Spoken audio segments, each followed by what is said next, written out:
All right, let's unlock some ancient secrets to building wealth today. We're diving deep into The Richest Man in Babylon. You wanted to explore this classic, maybe hoping for financial guidance, or maybe you're just curious about all the hype. Either way, we're not just summarizing, we're extracting the nuggets you can actually use in your life today. It's amazing, isn't it? How a book set in ancient Babylon can still resonate with us today. What's fascinating is how these parables, they highlight these financial challenges. And these financial challenges seem to transcend time, you know? Yeah, it's almost comforting in a way. It's like, all right, people have been stressing about money for centuries, so we're not alone in this. So let's meet the guys who kick off this whole journey. Bansir and Kabi, two hardworking friends in ancient Babylon. They're basically struggling to make ends meet. Yeah, their story really sets the stage for these timeless lessons to come. And they're relatable, these guys. They want a better life, they're putting in the work. But their purse just isn't fattening. They're basically us, trying to figure out our budgets. Make ends meet, just with sandals and chariots instead of smartphones and car payments. Exactly. And they're smart enough to know they need some guidance.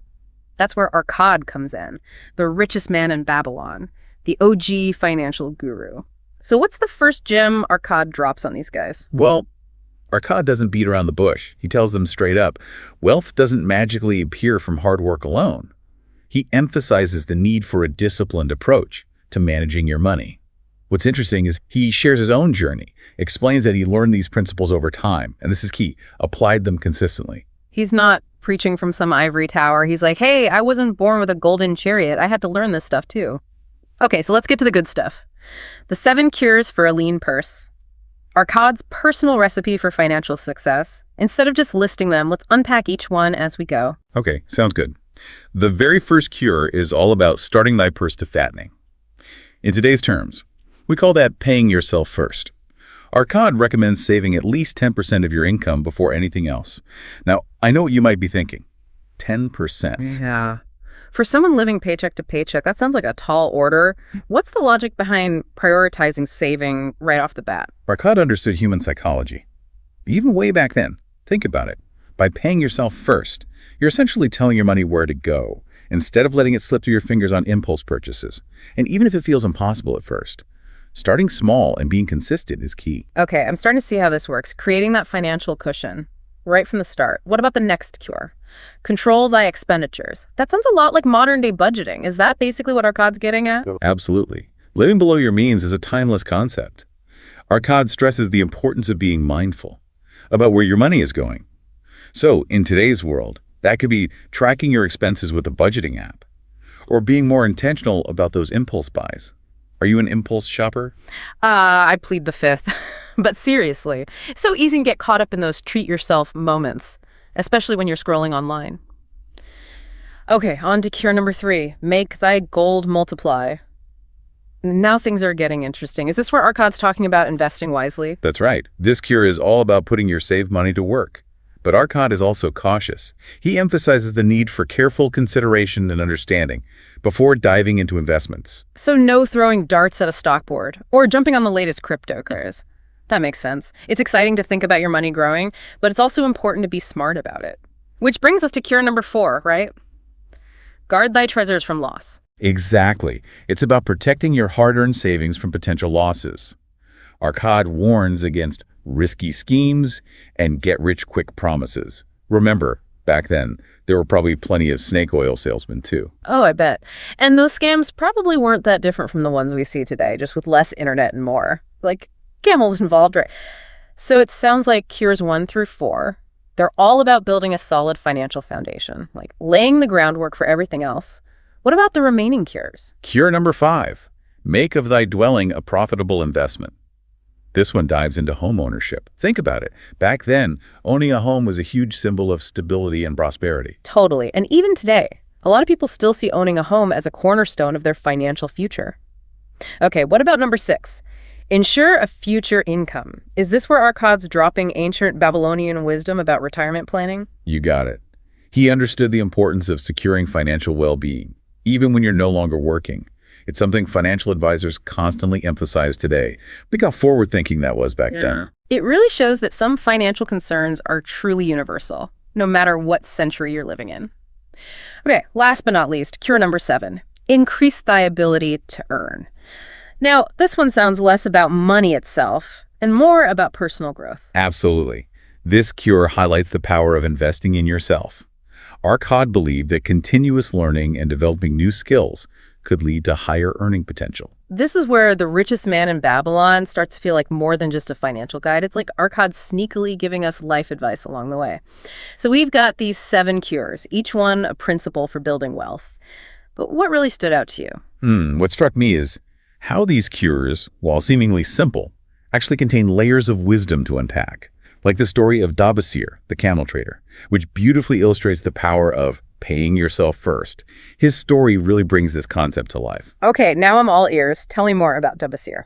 Tune in, feel the rhythm beat.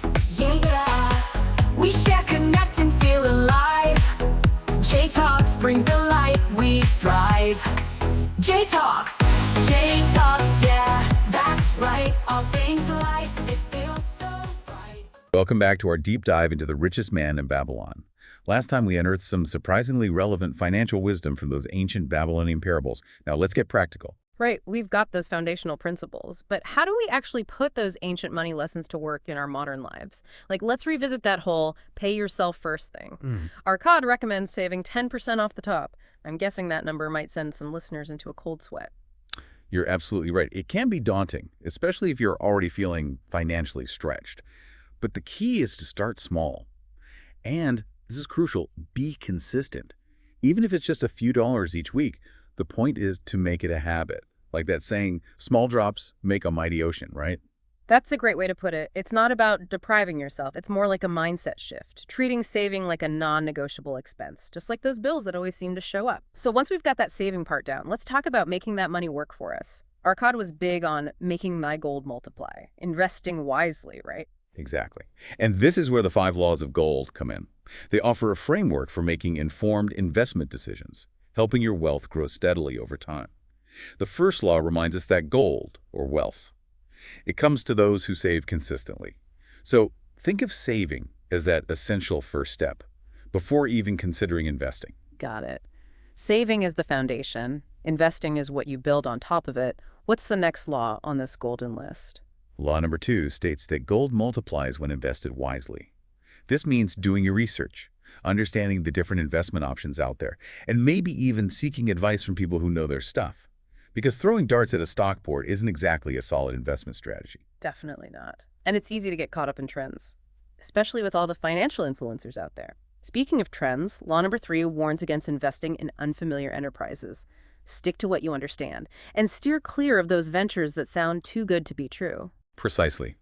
If it sounds like a get-rich-quick scheme, it probably is.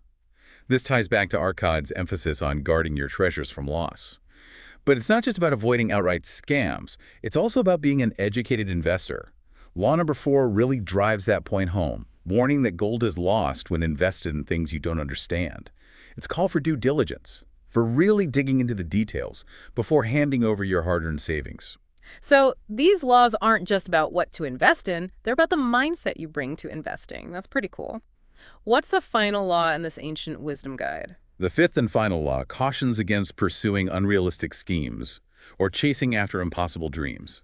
It's a reminder to be grounded and practical in your investment approach. It's so easy to get swept up in the hype, especially when you see others seemingly getting rich quick. But this law serves as a reality check. Don't let greed cloud your judgment, right?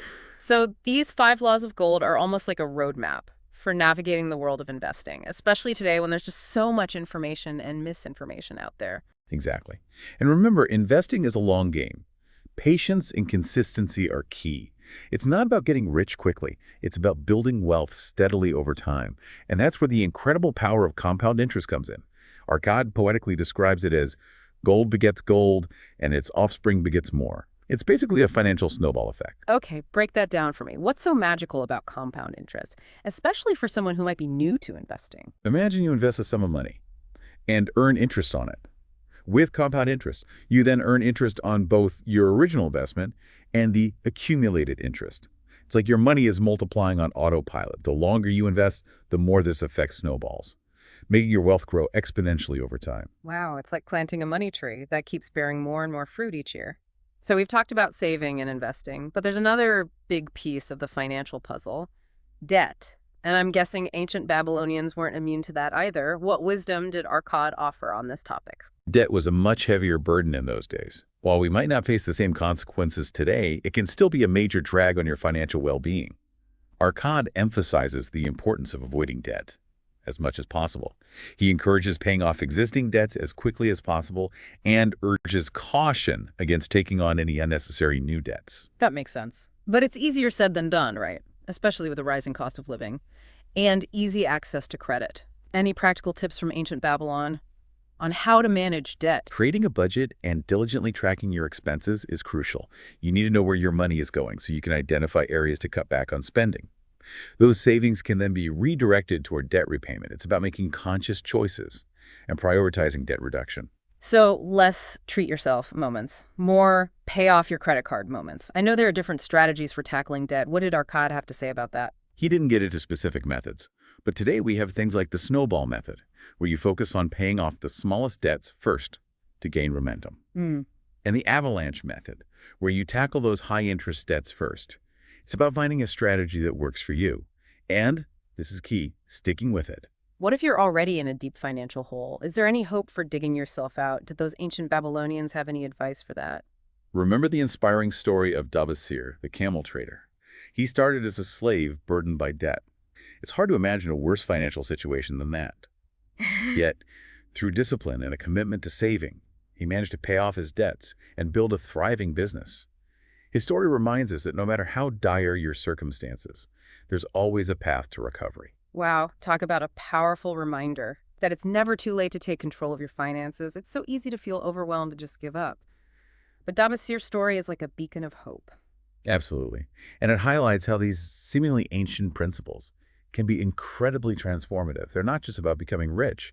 They're about building a secure and fulfilling life. I love how this deep dive is giving us both practical advice and inspiration. We've gone from ancient Babylonian parables to real-world tips for managing our money today. It's like those old sayings are coming to life. And we're not done yet. In our final part, we'll explore the broader life lessons hidden within The Richest Man in Babylon. We'll discover how those timeless principles can guide us towards not only financial well-being, but personal growth and fulfillment as well. I can't wait to see what other gems we unearth from this ancient treasure trove. Join us for part 3. J-Talks, J-Talks, yeah, that's right. All things life, it feels so bright. Ooh, yeah. J-Talks, J-Talks, join the fun. Talking about life, it's number one. Welcome back. It's great to have you here as always. We've journeyed through ancient Babylon, exploring those 7 cures for a lean purse, mastering the 5 laws of gold, and even learning how to fortify our finances like those legendary walls. We've covered a lot of ground. But what's truly captivating about The Richest Man in Babylon is that its wisdom extends far beyond just money. It's like a blueprint for a richer life, in every sense of the word. I love that. It's not just about fattening your purse. It's about enriching your entire life. So what are some of those life lessons that resonated with you? One that really stands out is the power of diligence and perseverance. Think back to Sharunada, the luckiest man in Babylon. He wasn't born with a silver spoon in his mouth. He started as a slave and worked his way up to achieving incredible success. His story really challenges that whole idea of luck, doesn't it? It's a powerful reminder that true success is often the result of hard work, dedication, and a refusal to give up on your dreams. Exactly. And it's not just Sharunada. Throughout the book, we encounter characters who face setbacks, challenges, even moments of despair, but they ultimately overcome them through sheer resilience and a commitment to their goals. It's inspiring to see how they don't let adversity define them. They use it as fuel, which is such a valuable lesson. Whether you're pursuing a career goal, working on a passion project, or even just trying to break a bad habit, it's about having that grit to keep going, even when things get tough. So what other wisdom nuggets did you unearth? Another key takeaway for me is the importance of seeking guidance and learning from those who have already walked the path you're on. Just like Bansir and Kabi sought wisdom from Arcad, the book encourages us to embrace mentorship. Imagine having a mentor like Arcad, whispering financial wisdom in your ear. Yeah, that's a mentor I'd sign up for. Seriously, though, having a mentor can be such a game changer. You can learn from their mistakes, avoid pitfalls, and gain insights you wouldn't have discovered on your own. It's like having a shortcut to wisdom, right? Absolutely. And speaking of shortcuts, the book also emphasizes the importance of recognizing and seizing opportunities. Arkad tells a fascinating story about the goddess of good luck, suggesting that she favors those who are prepared and take action when the time is right. That's such a great point. It's not just about passively waiting for opportunity to knock on your door. It's about actively creating opportunities and being ready to grab them when they appear. But it's also about being smart, right? Not every opportunity is worth chasing. You hit the nail on the head. Arkad cautions against jumping into things blindly. He encourages us to approach opportunities with wisdom, carefully considering the risks, weighing the potential rewards, and making informed decisions. Sometimes the wisest choice is to say no to an opportunity that isn't right for you. It's about discerning between those shiny distractions and the opportunities that truly align with your goals and values. This whole conversation reminds me of a quote I read recently. Luck is what happens when preparation meets opportunity. It seems like that perfectly encapsulates the wisdom Arkad was sharing all those centuries ago. That's a brilliant quote, and it leads us to one of the most profound messages woven throughout The Richest Man in Babylon. True wealth extends far beyond just money and material possessions. It encompasses personal growth, strong relationships, a sense of purpose, and a feeling of fulfillment. It's about living a rich and meaningful life, not just accumulating riches. Because what's the point of having all the gold in Babylon if you're not happy, right? Exactly. Money is a tool that can help us achieve our goals and create a more comfortable life. But it's not the end goal in itself. The real treasure is using our resources, whether financial or otherwise, to create a life that aligns with our values and brings us true joy and satisfaction. This deep dive has been such an incredible exploration of ancient wisdom that's still so relevant to our lives today.